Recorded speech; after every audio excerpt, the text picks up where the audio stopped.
Keegan, what was your question today?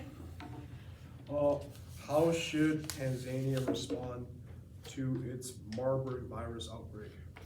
Okay. 5 on down. Tanzania, a beautiful nation full of people, food, and markets, is faced with one major problem: a Marburg virus outbreak. This disease, which is infectious and comes and goes through the air, has affected much people of Tanzania. Furthermore, the markets of Tanzania and the people are suffering because of the lack of response that Tanzania's government has done to respond to this outbreak. But this raises a question: how should they go about this issue in the first place? Which is today's question. How should Tanzania respond to its Marburg virus outbreak? I can only answer this question with my 3 main areas of analysis. First, we'll analyze how a comprehensive plan is key to addressing the issues. Second, we'll analyze how surveillance programs are also essential to respond to the disease. And then third, we'll analyze how cooperation with many other nations is essential to respond to the disease. So now let's dive into my first main area of analysis, where we'll analyze how a comprehensive plan is key to addressing the issue at hand. First, we can look to the World Health Organization on February 14th of 2025, where they highlight that to address the issue at hand, Tanzania must activate a management plan, a plan similar to Rwanda, which is further highlighted. When looking to the World Health Organization on October 8th of 2024, it states that Rwanda, a neighboring nation to Tanzania, has been faced with the same issue years before of the Marburg virus outbreak.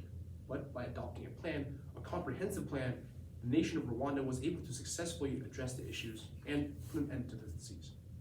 Which leads me into my second main area of analysis of surveillance programs, which is key to addressing the issue at hand. First, we can look to Reuters of October 8th of 2024, where they highlight that to address the issue, that Tanzania must adopt a surveillance plan, focus on communities and people in communities, instead of a national program which only looks at the nation overall. Secondly, we can look to AP News on October 12th of 2024, where they highlight that Tanzania must explore the options of looking at community service programs similar to the one adopted in Rwanda and South Korea. In the nation of Rwanda, it adopted a surveillance plan, composed of a mobile laboratory and many other surveillance programs such as apps on your phone. Now, this is extremely important in addressing and responding to the Marburg virus outbreak, because as the disease spreads easily from Tanzanians to other Tanzanians, the government must have a way to track this issue.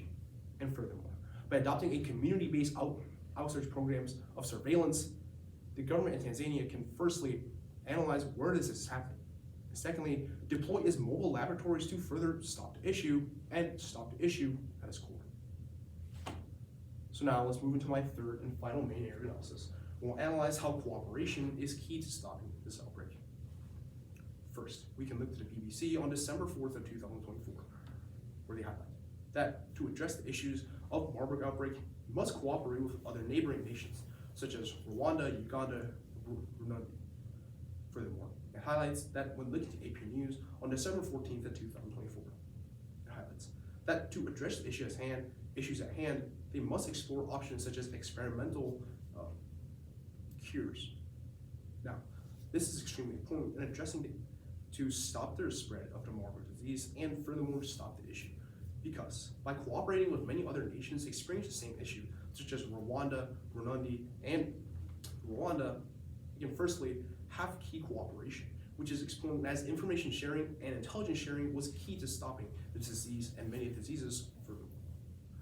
Moreover, we can look to the fact that by having experimental cures to the disease such as a Marburg virus outbreak, we can firstly expedite the process of developing a potential cure for many nations. So today, we analyzed my 3 main areas of analysis and answered the question, how should Tanzania respond to the Marburg virus outbreak? First, we analyzed how a cohesive plan focus on plans similar to Rwanda will be key. Second, we analyzed how surveillance programs, specifically a community-based surveillance program, allows the government to track this disease similar to Rwanda and South Korea. Third, we finally analyzed how cooperation and intelligence sharing between many nations such as Uganda and Burundi will be key in stopping this Marburg virus outbreak. So hopefully, the nation of Tanzania can finally address the issue, stop the spread, and mainly address the issue at its core. And hopefully, it can return to the state that it was a beautiful nation full of people, markets, and food, instead of this abhorrent state that is in the status quo. 217 remains.